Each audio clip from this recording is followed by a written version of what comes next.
were hiding from the Israelites. They were afraid, right? So I think the strategy was to let Jonathan go and take the 1,000 people and beat them up real bad, and then I guess that Saul was going to come back in with the other 2,000 and that's it. Well, they were looking at a massive Philistine force. There were 6,000 horses, an incredible number of chariots, and the footmen, it said, were like the sands of the sea. And here's Saul's people running. They're running and hiding again. How did he not know his people any better than that, right? So then Saul had been told by Samuel to wait. I'm going to come in 7 days. We're going to sacrifice. We're going to pray to God, and I'm going to give you instructions on how you're supposed to deal with this, right?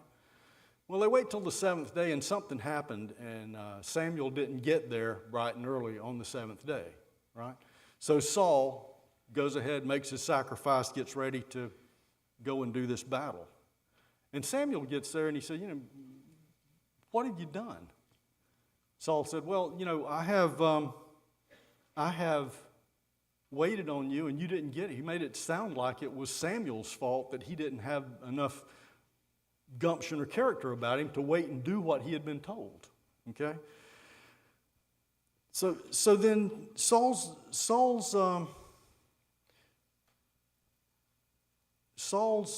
downfall continues here, if you will. Samuel gives him a prediction. He said, this is a problem. You didn't do what God said. It was very simple. You understood it. You knew what you were supposed to be doing, right? And you're going to lose your reign here. God's going to take it from you. He's going to give it to somebody else. And if you think about it, Saul gave up his reign for half a day, right? He didn't have the patience to wait half a day. It could have been that he was just absolutely terrified of all these Philistines that he was looking at. It's like they had submachine guns compared to his guys with swords or something. So then the Philistines go on and they ravage the country. Then Jonathan decides, I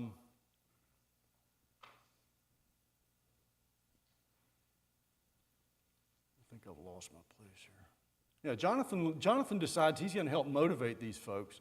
So he and his armor bearer go, and they actually attack a garrison of Philistines, and God's on their side, and he puts fear in the heart of the Philistines, I'm sure. But Jonathan kills for one guy, it's a lot, but as far as the entire army is concerned, it's not very much, right?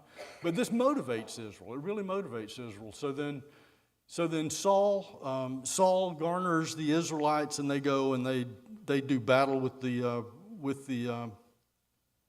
Philistines again. We have here Saul, what I call the beginning of his progression towards the end, if you will. God had a long-standing problem with the Amalekites, with Amalek, because they abused Israel when they were coming out of Egypt, and I mean it was pretty ruthless and barbaric the things that they did, and so God tells God through Samuel tells Saul, look, you got to destroy these people. I want them completely wiped off. I don't want anything left of them. They don't deserve to live, right? So Saul goes and he battles the Amalekites, right? And he brings back who? You remember the story. He brings back Agag, right? And he brings back all the best of their cattle and their sheep and all of this good sort of stuff. Now, why did he do that? Maybe he thought that Agag was a king and deserved some special consideration.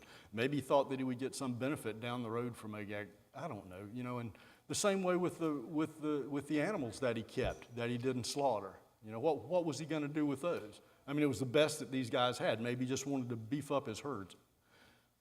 What he said though is that he talks to Samuel and Saul continues to try to justify what he's done, right? He said, the people, they're the ones that told me to save Agag. They're the ones that told me to keep the best cattle for sacrifice. We're going to sacrifice them to you. tells you a few things here about his character. First of all, he's like so many politicians that we see nowadays. They're not going to take responsibility for anything. If they can find a scapegoat laying around, the scapegoat's going to get the responsibility for the thing that went bad, right? It also shows that God has a perception of the end justifying the means. It doesn't necessarily work, right? Even if it was for a good thing, this is what I told you to do, right? And he also says that, I've given you a command and I expect you to follow it. It wasn't a tough command. These people are not dead. I hear these cattle and these sheep lowing in the background. You didn't do what I said. So then Samuel gives Saul his doom again. He says, you're gonna lose your kingship. We got another guy coming that's after God's own heart. So then Saul again gives an unsincere repentance. He's again excusing his fault, even in the confession, even in the way that he repents. He excuses himself. David's anointed king. There's a lot of scripture in here that I didn't feel like I had time to bring into this conversation, but one of the things that was important to me in that is that when God came into his heart, and the Spirit of the Lord was with him from that day forward. All right, David and Saul's service. This is where things go way far away from Saul being on the good end of the spectrum. This is middle ground going closer to poor ground, if you will. Saul had become a terror to himself, if you will. He was becoming a bit, in my mind, demented. And his inside group, his advisors, they all said that you need a musician to help you, because music's always been a relief to your emotional woes, if you will. And David was known. They said, we know this guy. He's pretty good with a harp. So they go and they find David, and he comes and he becomes Saul's armor bearer and his physician, if you will, right? And Josephus, it was interesting, Josephus said that David was much more of a musician than just a harp player. He was a really good singer, and anyway, he was way better than anybody else that was around him. So David became very important to Saul, right? As his armor bearer, as his mental, emotional peacekeeper, if you will. Then you've got the story of Goliath. Everybody knows the story of Goliath, right?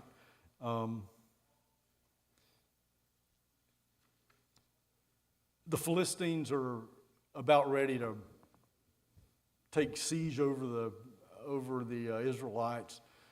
They look out, they're just sorely afraid of them. The Israelites are all rushing to the caves trying to find somewhere to hide. And then you've got this big guy, this mountain of a guy saying, come on out and fight me and let's see what we can do about this thing. I'll destroy you. Send your best guy out here. Well, and then David comes to bring food and things to his brothers who are in the army. And so he winds up being the guy to challenge Goliath. Thou comest to me with a sword, with a spear, and with a shield, but I come to thee in the name of the Lord of hosts. And the men of Israel and Judah arose and shouted and pursued the Philistines. Where is that piece of character that had evaded Saul at this point? Where was his communication with the Lord? What had he done with his relationship to the Lord? The next thing that I wanted to point out here was the friendship between David and Jonathan. Jonathan, as you recall, was Saul's son. And it was actually an odd thing because David and Jonathan were so close, yet Jonathan would have been, or assumed to have been, the natural heir to the throne, right? So it would seem that, in the world that we live in, that Jonathan would want to keep a pretty good eye on David and keep him at arm's distance so that he wouldn't interfere with his path to the kingship. Then we start with Saul's jealousy of David. After the Goliath affair, they go marching through the towns, I guess like they routinely did,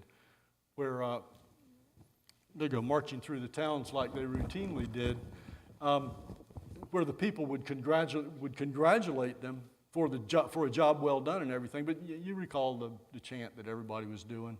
You know, Saul killed his thousands, David his 10,000s. And I'm sure that was just a minor piece of how badly this thing was getting for Saul. It really irritated him that someone was being seen as being better than him, right? He couldn't come to grips with the idea that, wait a minute, what if I built this guy into my team? How good could this group have been if he had done that? If Saul had maintained his relationship with God, if he had brought David in, and it's endless what they could have done, but we didn't get there, right? Saul's going to try to manage the situation just by killing David, getting rid of David, right? And there's this thing that I kept reading. This one thing that I read, and it said, visualize David with his harp trying to help Saul out, and Saul sitting there with a javelin waiting to try to jab him. That's the way this thing what it deteriorated to at this point, right?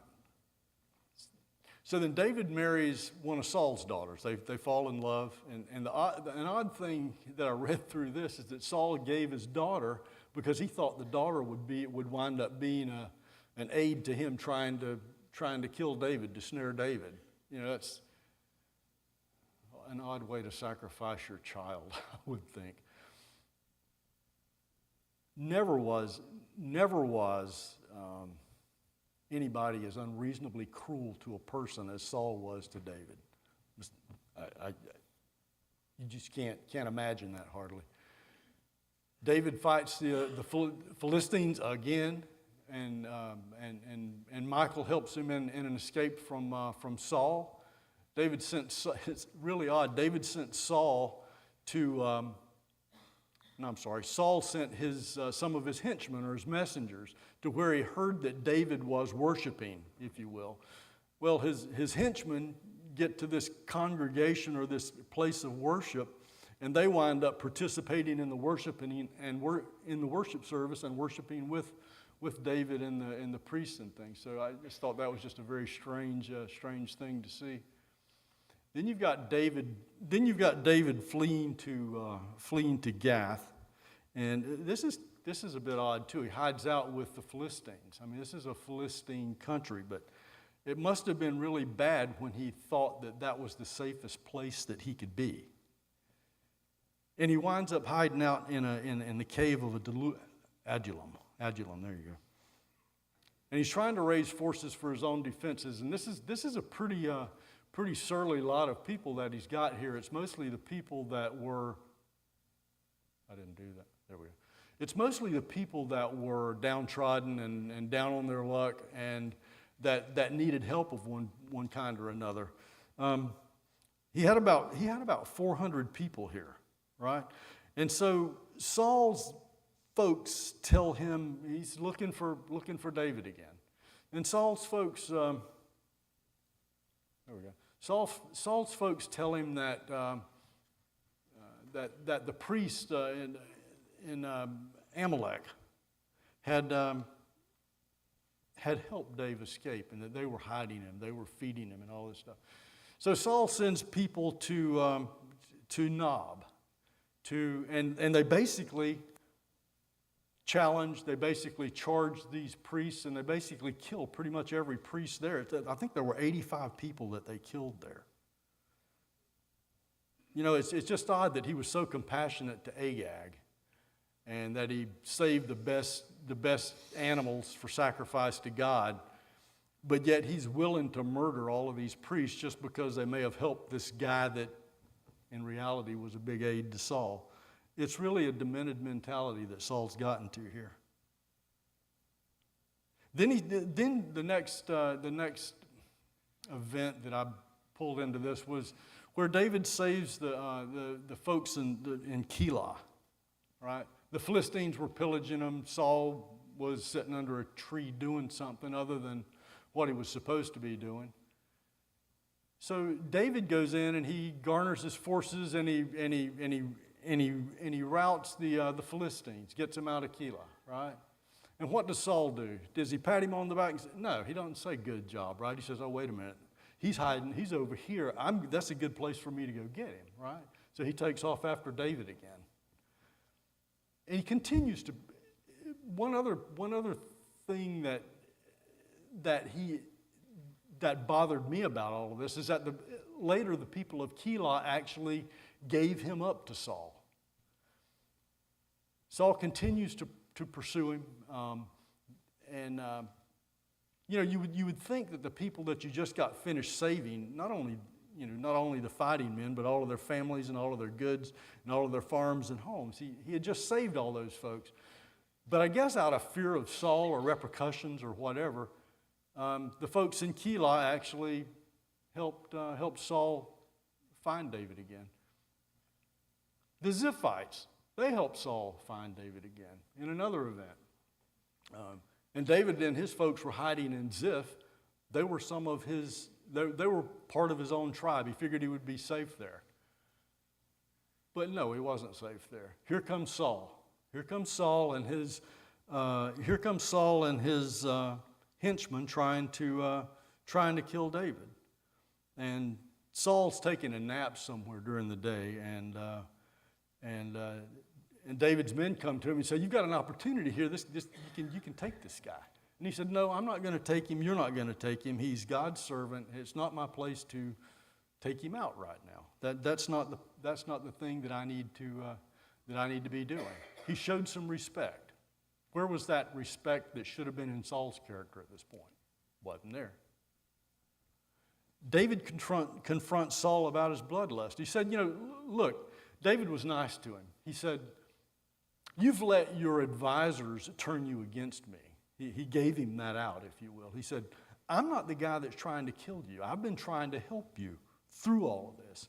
And he talks and he talks. And I don't know I couldn't tell whether it was that God just came into Saul's heart, but Saul listened to him, right? And Saul acknowledged David's integrity, and he acknowledged and he prophesied that David would advance to the throne. And another really funny, it was odd here, but then Saul, knowing David's going to wind up on the throne, he says, "Look, you've got to make this oath with me. You've got to let me know that after you get to the throne that you're not going to come and take out my family and me and everybody that belonged to me." And so David does. Really, it ought to have been David that was the one that was asking for the oath from Saul. This is interesting to me here for a number of reasons. Saul's battling the Philistines, and when he saw the mass of them, and all his people saw the mass of them, they all just got horribly scared, right? And he mustered his forces together, but it was kind of like a half-hearted thing, right? His people kind of wanted to be there, kind of didn't want to be there, kind of knew they were going to get whipped up on pretty bad. So Saul tries to talk to God again. He tries to get advice from God. But by this time, God had pretty much given up on him, would not talk to him, wouldn't respond to him. So what does Saul do? He goes looking for, it's referred to as a medium of Endor. I'm thinking of them as witches. But anyway, these type of folks had been banned long before Saul. In Deuteronomy you read about it. And then Saul had personally banned these witches as well. But this is where he goes. And so he goes, and his advisors, instead of telling him what he ought to be doing, they say, yeah, we know this lady, So he gets to her, and she conjures up something that looks that Saul believes is Samuel, right? There's a lot of dissertation between commentaries. I won't bring it all into this, but there's a lot of dissertation as to exactly what it is that Saul thought he was talking to when he was looking to Samuel sitting there. Well, there's a lot of argument that makes sense to me that it's actually Satan that's put a vision of something there for Saul to look at and communicate with. Because even what this impersonator of Samuel is telling him doesn't even make sense. You wouldn't expect this to be coming out of Samuel's mouth. Samuel would be telling him, look, reconcile yourself to God, repent of what you've done, admit what you've done, bring David back into. That's not what he told him. This vision, I guess, or impersonator of Samuel is saying, look, everything's lost. It's all forsook. It's all gone. The end is near, right? So then the next thing that we have here is the death The death of Saul, the Philistines have routed him. They killed Saul. Well, they wounded Saul really bad. He wound up committing suicide. And the next thing I want to talk about is takeaways. What we could do here is if any of you have things that you've thought of as we go through this, raise your hand and we'll pull those in as we go. This is just some of the things that I thought of regarding this. Saul's initial humility when God sends Samuel he was an humble guy, right? He wasn't in the beginning he was something far different than what he was at the end. He organized and he energized Israel for something very positive. I mean, that took a lot of character to do that. It took a lot of people skills, if you will. And he created some faith in them. He made them realize they had some skin in this game as well, right? It's not the sinning that ruins men, but it's the sinning and not repenting. And I pull that from several different places. There's no such thing as a little sin, right? As a small sin. God knows the heart and the mind that it comes from. That's what he knew about Saul. That's what Samuel knew about Saul when he heard all of these lame repentances. All right? How far does our compassion extend? Think about the compassion of Saul, which virtually wasn't there, and the compassion of David, which you can't even fathom how a guy could be that compassionate in the circumstances he was in. Who do we let into our lives, and who is it that we let advise us, right? In bad times, to share our joys. Who is it that we let in? What kind of advice are we getting? Are we quick to take responsibility for our mistakes? Do we learn from them? Do we share them with other people? There's an old adage that I grew up with. There's only two kinds of people in the world that don't foul up. It's the guy that doesn't do anything and the person that's too self-righteous to admit that he fouled up, right? We all fail at times. We got to maintain a spirit of repentance, maintain a relationship with God, the good times and the bad times. You know, everybody's real quick to fall back on God when times are bad, you can't see a way out of it, you got to have some help, right? Is envy an issue in our lives? I mean, we watched this thing progress with Saul to the point that you took an humble, good, strong man and turned him, and he wound up being some demented terror to his own people. A lot of good people died because of that envy. A lot of good people are not here anymore, went away because of that enemy. Here's one, and you might want to laugh out loud. You got to make our emotions a resource. This is not an easy thing to do. You know, I'm really, really talking to you guys and preaching to me because I see things that I do. Why did I get so upset about that? You know, it's something that takes constant work, right? And then last but not least, and my thought on this is, I think I mentioned this before. Think of the things that could have been done if Saul had maintained a proper relationship with God, if he hadn't lost God's trust completely, and if he had kept David in his inner circle of advisors, right? When you're trying to lead folks to a spot, you can't do it all yourself. You can't do it all yourself, right? You got to have people with you. You got to train folks. You got to bring them up. You got to let them take some risk, right? And then that's part. You basically got to build a team. And where could they have been if he had done that? Think about all the lives that wouldn't have been lost. Think about how strong that Israelite nation could have been at this point. Whereas at the point that we leave here, I mean, the Israelite nation is almost decimated. You've got the Philistines have basically taken over all the cities, and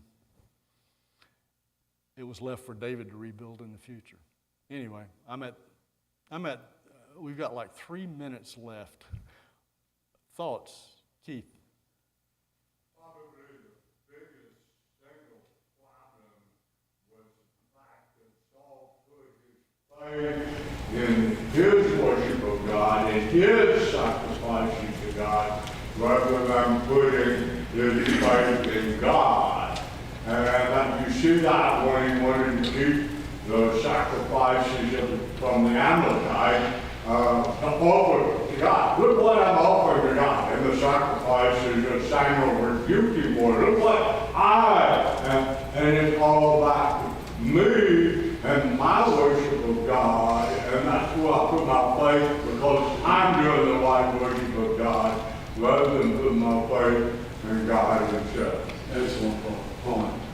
I think you hit on it early on, that he started as a humble character. When he was chosen, he's head and shoulders above everybody else, a very charismatic looking individual.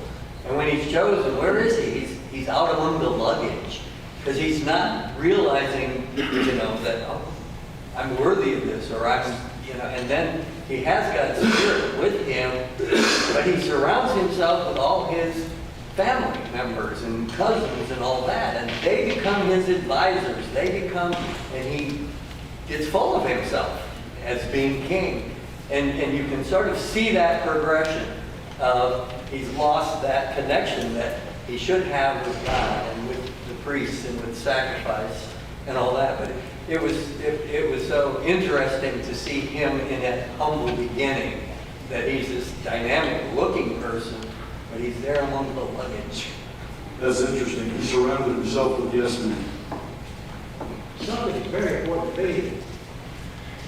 Saul had the Spirit of God. He was given the Spirit of God. The Spirit of God did not keep him from sinning. I think that's something all of us need to understand. The Spirit of God is in us and is there to help us. And we have to give ourselves to the Spirit of God for the Spirit of God to be something that is profitable for us and helping us and leading us. He's not going to keep us from sinning, as some people think. So, well, I have the Spirit of God, then I'm fine. Well, no. You still have your free moral agency in you, which can override that Spirit of God. And we have to be very careful with that. Understanding, God gave him his Spirit, and it wasn't strong enough for him. And then he gave him an evil spirit. I hate been that person, and whatever that meant. He just may have been left his own resources and was pretty evil. But still, he did all of these evil things with the Spirit of God there. Finally, God had to take that spirit from him and give him an evil spirit. And he was doing all of these things during that period of time. And just to think that he had given himself to the Spirit of God. Of course, our history wouldn't be the same as it is today. But it's interesting to me that he did have the Spirit of God. And all the scenes that he ran from that spirit at times, it's like he made an effort to get away from it. Any other thoughts? A phrase that has always jumped out at me is at the very beginning, before he became king. It says God gave him a new heart. It was during the instance when he had found donkeys and first met Samuel. And that was a pivotal moment in his life. And what did he do with it? He took advantage of it at first and really had so much promise and so much opportunity there, but then it was squandered. And I mean, how many people through history has God ever given a new heart and made them a new man, prepared them for a very certain assignment, and he squandered it away? And while I'm talking about pivotal, I've always thought, I wonder if the children of Israel ever look back and said, this is where our history completely changed. God told us what would happen to us if we got a king. And oh my goodness, it all came true. Excellent point. What do we do with the resources that we're given? Thanks, guys. It's time to proceed on through our service.